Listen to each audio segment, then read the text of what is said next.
flag expressions comes from sign language.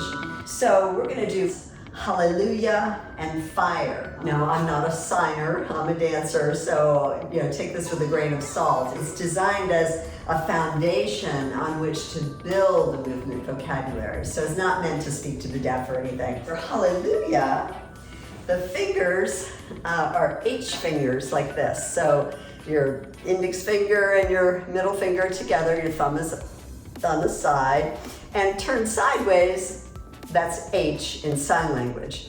So hallelujah, you have two H's, and it's circle it around and a little pretend clap.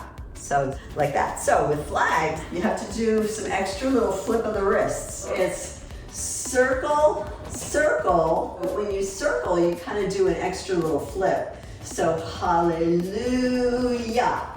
So hallelujah, hallelujah. Like that, right? Just basically like two circles. And then fire in sign language, your fingers start at your waist and they sprinkle upward like this, like a fire, right? So fire, like that. Or you can do like a roaring fire or a giant fire, something like that. So with flags for fire is actually letting the flag go over your hand.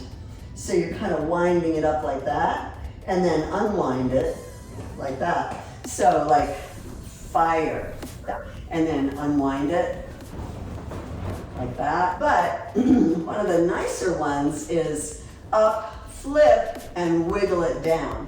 Fire, kind of wiggling it down like that. So, and then facing different directions, maybe one and then the other is kind of nice. Fire, kind of up and down, facing sideways.